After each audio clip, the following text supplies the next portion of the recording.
Howdy, happy Wednesday. Welcome back to another episode of Western Women Wednesdays brought to you by my jewelry brand, Cowgirls Edge. I'm your host, Presley Traders. Thanks so much for joining. Today I'm thrilled to introduce today's guest, Ainsley Zayac. She was Miss Rodeo Hannah in 2022 and 23, as well as she has her own little interview series called Beneath the Brim, and she gave me my first interview on there. And she's in the running for Miss Rodeo Canada at the Canadian Finals Rodeo in Edmonton, October 2nd to 5th. So if you are watching this episode, that means she's already competing. So today we're talking about how she got ready for it, and I gave her a little bit of impromptu questions. It's a little all over the place, but getting her ready, and I just was so excited to interview her. She is so sweet. And since I met her, I've wanted her on here, so I'm super excited to talk to her today. I hope you enjoy.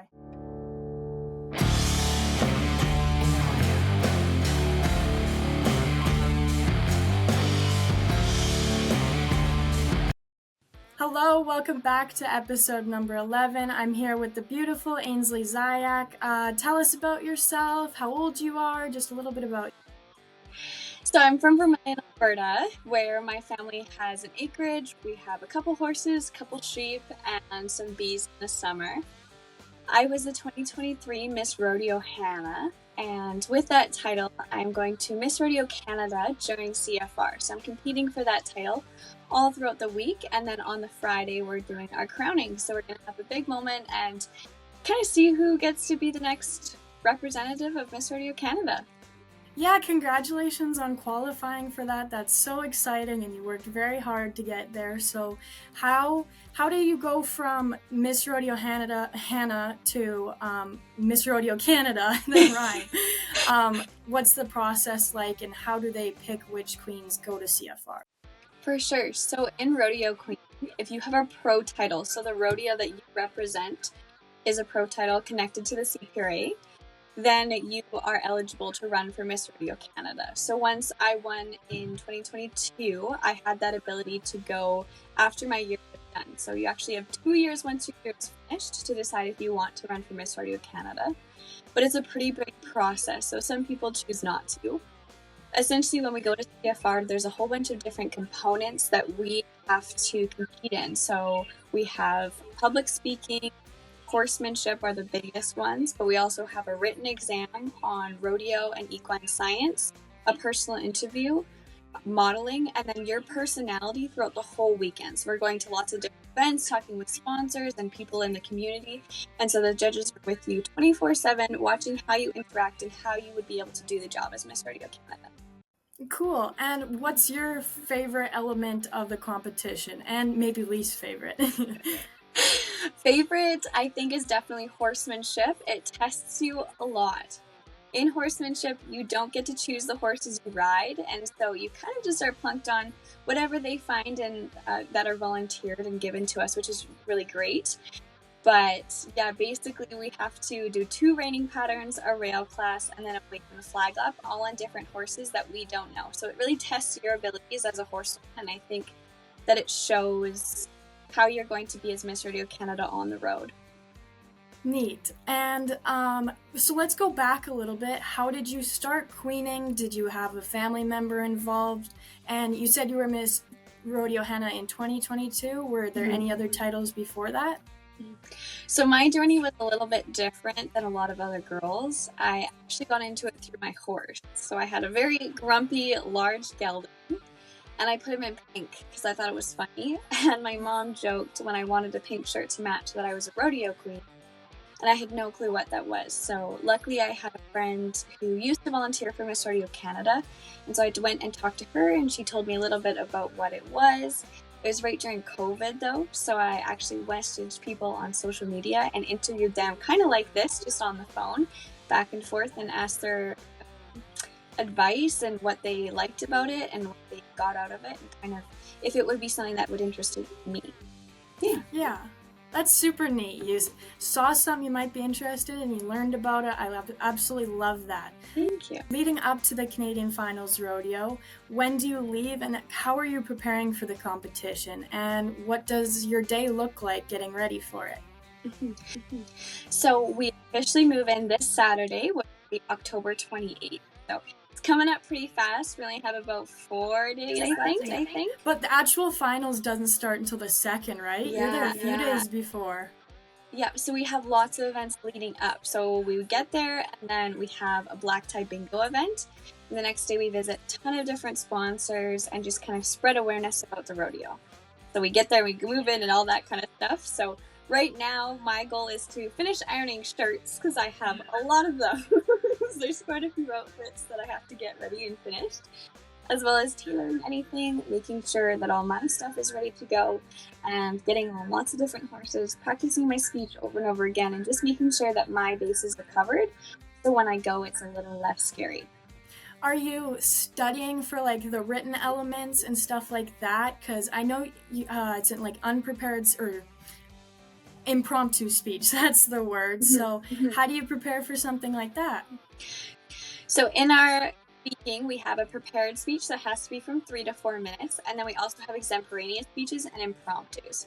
So for our prepared, obviously just memorizing it, saying it a lot of times, making sure that you can do it in the dress that you want to wear. For extemporaneous, I have topics. I give myself a couple minutes or seconds depending on the topic and be able to put together a speech. And then impromptus, I just stand there with a mic and have people yell at me. Basically. But other things that I do to prepare for the written exam include I read the rule book. The CPRI rule book is a wealth of knowledge, and you really have to know how the rodeo events are run and how the CPRI is run to be able to do that written exam. And horse science is so important. So knowing diagrams, knowing about founder, laminitis, navicular, some more common terms that are around the equine world is really important to be able to answer those confidently. Yeah, you don't realize until you're with a non-rodeo friend and they ask a question, you're like, oh, I actually have no idea, but it'd be in your rule book. Right?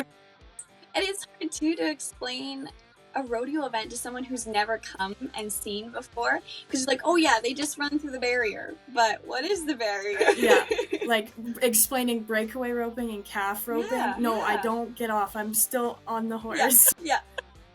It's a lot different. What does your pre-pageant day routine look like? Do you have any pre-competition rituals or routines to help you stay focused and calm and just ready to go?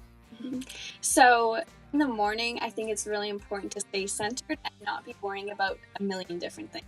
And so for me, I have all of my clothes in a garment bag with the jewelry I'm going to wear and a little card that tells me what hat and boots and stuff like that. So it's out of my mind. I don't want to be worrying about that.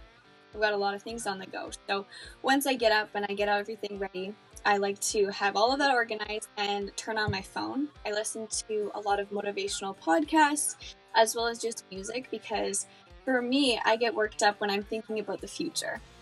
And a really good piece of advice that I got from Kendall Pearson when she was on a podcast was to be where your feet are. Because for me, I'm like, if I was on a Tuesday worrying about horsemanship, I'm not absorbing what I'm doing on Tuesday and being grateful for the experience because not everyone gets to go compete at CFR.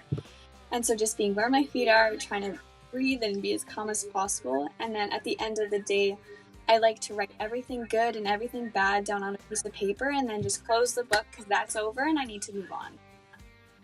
Yeah, super cool. So going back to your Hannah reign, you have your hat and one of your buckles here, right? Yeah. Do you want to show that and talk a little bit about your reign there? And yeah. For sure.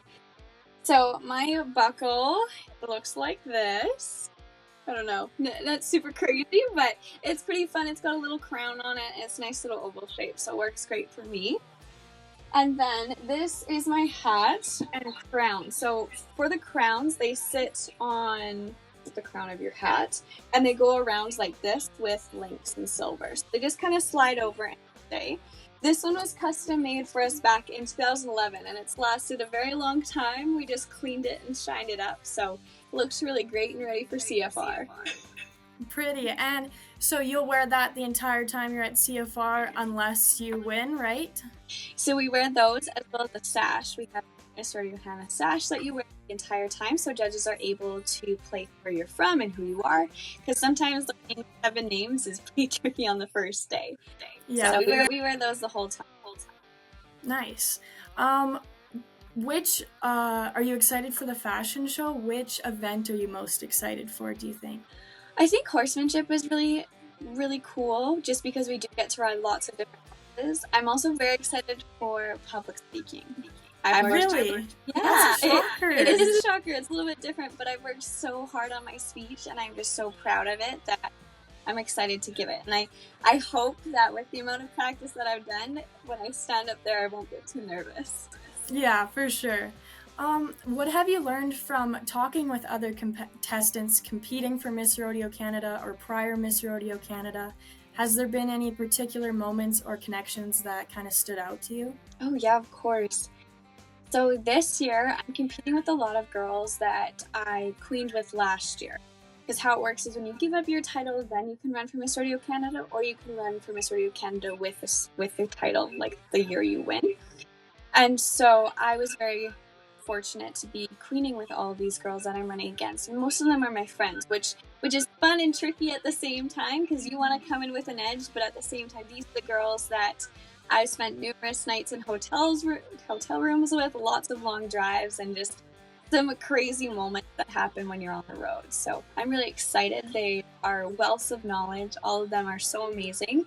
And it's going to be a great week. We're just a whole group of friends hanging out. The past Miss Rodeo Canadas are a huge inspiration to me. The first Miss Rodeo Canada I ever met in person was Alicia Erickson, and she really encouraged me to go on this journey. She's such a sweetheart, and now seeing her where she is today, it really shows that after rodeo queening, there's options and places you can go still in rodeo and stay involved. 100%. Yeah, she's done a great job for herself. Mm-hmm. You also mentioned it earlier, but your interview series, Beneath the Brim. So I got to be a guest on there. That was super exciting. That was my first time being interviewed. But what kind of inspired you to start that? And yeah. So once I was done Hannah, I really wanted to stay involved in rodeo, and I was thinking about talking to different stock contractors to learn about the stock that they have to help me run for Miss Rodeo Canada and other titles. And a friend of mine was like, well, why don't you interview them and post that on social media, because that's starting to get really big. Then people can see you still want to be involved in the wrestling industries, because a huge part of being a rodeo queen is social media. And so having that platform that I can talk on and talk to people in the industry is super important. So I kind of developed it that way, and I decided that it was a platform that I wanted to interview Western industry role models that I had and people that I thought were important in the community. And then it just kind of grew from there. Yeah, that's awesome. If you were to give some advice to someone who's kind of thinking about queening, what would you tell them? I would tell them to go and do it, because I've won competitions, I've lost competitions, and I have learned so much about myself along the journey. I've become a better public speaker, more confident person, and feel like I finally found my outlet in the Western industries where I can go and be productive and promote the things that I love on a larger platform. So if you're interested, go out and try, because you never know what you're going to learn. Yeah, it's always been in the back of my mind. I considered high school rodeo queen, never really got around to it, and then so maybe Miss Rodeo Canada one day, we'll see. That'd be pretty cool. And I know I got a mentor now. So. Yeah, exactly. You can run your speech by me. Awesome. You were Miss Rodeo Hannah in 2022 and 2023, correct? Mm-hmm. And so what were kind of your favorite moments during your reign? And yeah. I really loved the people and the connections that I made with those around me. I was really fortunate to be in Hannah a lot for community events, so I met a lot of kiddos and spent a lot of time with them. So when it was my rodeo time, they knew who I was, and they were standing at the gate, waving at me and all the things, and it's pretty special to connect with people in that way. I also really loved going to Ponoka and Calgary, because they're just two huge rodeos in very different worlds. And they're just a way that you can feel a part of it. The energy when you're riding in the Stampede arena is insane. And I really loved that. And it's a different scale when you're riding in Hannah, because this is your hometown arena. You've represented them for a year. You've met a lot of the people that are in the stand. And that's really special too. But it's crazy how different rodeos have different energies to them. Yeah, 100%. And also, how come it was Miss Rodeo Hannah? Because how does it work does it matter where you live to run for whatever rodeo? How come you picked to go for Miss Rodeo Hannah? So I'm actually from Vermilion, and I ran for Hannah, which is around 3 hours away. So not not a little Super bit close. But basically, when I got interested in being a rodeo queen, there was no titles where I'm from, and now there's Wainwright. But at the time, they hadn't held a competition, and so I didn't really have anywhere I could run close to me, especially one that was a smaller title. Dipping my feet in, seeing if I liked it, and so Hannah was a couple hours away, but I managed to be, I think, 5 kilometers in their distance, because most rodeo queen competitions have like a distance parameter, and I was like 5 kilometers in, so I was like, I'm going there. Awesome. But yeah. What were your other options? Did you have any other options, or was that it? So Wainwright opened up after, or like during when I ran, but they didn't hold a competition till this year. Panoka was 2.5 hours for me, but that was a really big title, and I was just kind of seeing if I wanted to run and see if I would like it. And then Edmonton didn't start till after that was the year in my reign already. So I didn't have very many options. Airdrie's about 3.5, Milito's 3.5. So I kind of just went to the closest one and tried. Nice. And are you excited about the CFR being Edmonton, or did you like it at Red Deer? How are you feeling about the switch of buildings and town? Yeah, I'm really excited. I think that Edmonton is doing so much in the community, which is really exciting to see. Lots of activations around where people can go and get excited for CFR. I really hope that they have a good turnout, because I know that it's during season. But moving to Edmonton, Rogers Place is just an amazing facility, and it was built with the rodeo in mind, which is really neat. And it's cool to see that CFR is returning to Edmonton for the 50th one. I feel like that's very special. That is. I didn't even realize that. Yeah, that is super cool. But I am very terrified for parking and driving down there. It is going to be brutal. I'm kind of in the lucky boat. I just get driven around everywhere, so I just have to show up. But yeah, because don't all the queens get drove around in a limo? Yeah, we get a bus, like it's a party bus. We don't party. No party allowed. No fun allowed for queens. So yeah, we just get driven around. We go with our judges and our board, and then they take us to all the events we need to go to. So we luckily never have to worry about parking. Nice. Have you ever judged any queen competitions either? Has that been something you thought about? Mm-hmm, for sure. I actually judged for the high school competition this year. Right. I forgot about that. Their coordinator is Cody Wilson. She's Miss Rodeo Edmonton, and she's a sweetheart. So she messaged me last minute being like, hey, one of my judges backed out. Would you be willing? So it was really cool to be on the other side. It's pretty scary still. Like, it's just a different aspect of it. But I always feel terrible on crowning a little bit of a different opinion, just because I know how hard both girls worked for it, and it's really tricky when there's just two. You feel for the one who doesn't win the crown, and then you're excited for the one who is, but you want to be there for both, and that can be pretty hard. Yeah, for sure. When you ran, how many people were you up against for Miss Rodeo Hannah? Hannah was actually one of the largest competitions we'd had in the last 5 years in Canada. So there's 8 of us. Yeah, that's cool. And really so you came out of there. That's impressive. Good for you. Thank you. Yeah, I don't know. I look back on it, and I'm so grateful with who I ran against, because a lot of them were just so sweet, and I still stay in contact with a lot of them. One of them was Ainsley Nelson, and she's a farrier and a leather worker, and she's just a really cool lady. So it was good to meet them that way. Neat. And sorry, I forgot to ask, while you were judging, you were put in the judge's shoes, but you're usually in the queen's shoes. So what did you kind of learn from that? I've learned how people present themselves and how much of a difference that makes to a judge. Oftentimes you're thinking so much about yourself, you don't always think about how people are perceiving you when you walk into a room, especially when you're judging or you're getting judged for public speaking. You're thinking about your speech, you're not thinking about how you walk into that room. But it really makes a difference to a judge that doesn't get to see you for a very long time. I also learned that high school rules are very different than pro rules. They have a lot more rules on dress Really? code, what you can and can't wear, and that was kind of strange. What was the strangest one that was kind of like shocking to you?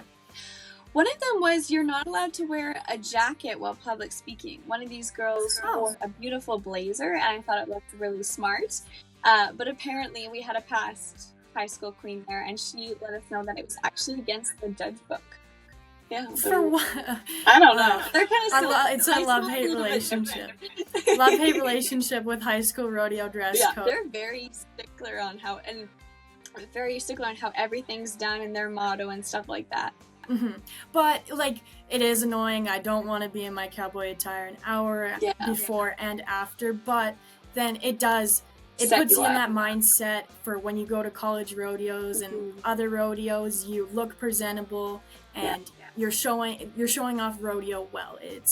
I agree, and they're just trying to prepare you, I think, in a lot of those little rules that you're like, oh, why are we doing this? But looking at the CPRA rule book, reading it to go to the competition. But the cowboys can't roll up their sleeves. They have to wear a collared shirt, they have to wear their hat, they have to wear their back number, and the only people that are allowed to roll up sleeves are bareback riders and bull riders when they're going to ride.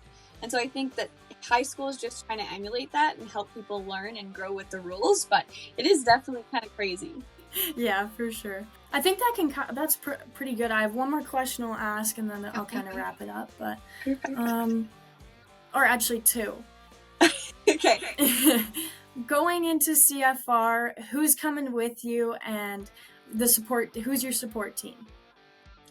I would say my support team is family and friends. I'm very grateful that my mom gets to go for most of the competition that's public. So she's going to be there for horsemanship and public speaking and the fashion show. I have a lot of family coming to the fashion show, which is really fun. It's the last portion that's judged. So it's on Friday morning, and then Friday evening they crown. And so it's kind of like the last time the judges, the last time that you get to make your mark, and this is the last walk as Miss Rodeo Hannah for me forever. So you just want to have fun and go out there, and I think that having that support system and being able to see my family in the crowd is going to be a huge lift up for me. Yeah, for sure. It always is nice when you can spot your mom in the crowd. Right. We hope you win, but win or lose, what do you kind of want to take away from the running for Miss Rodeo Canada? For sure. I want to take away the skills that I learned. Preparing for Miss Rodeo Canada is a large step. It takes a lot of confidence in yourself, as well as time management and preparation. And I think the skills you learn while preparing and competing are very important. It also shows what you as a person can do. It's hard to get up at 5 in the morning and curl your hair and do your makeup and get dressed and go and not be back till 1 o'clock in the morning, depending on the day. It's tricky. And so being able to kind of push myself to the next limit is something that's really important to me. And I'm so grateful to go, because not everyone gets that opportunity. And I feel like you learn a lot about yourself as a person. And then on top of that, the networking's really cool. You get to meet a lot of rodeo boards, you get to meet a lot of executives of Edmonton and important people, and so being able to communicate with them and have good connections and relationships that way is very cool. Yeah, that's super cool. Well, we all wish you the best of luck at the finals. I'll be cheering you on. Have so much fun, and thank you so much for coming on today and talking about getting ready for the finals. I really appreciate it. Thanks for having me.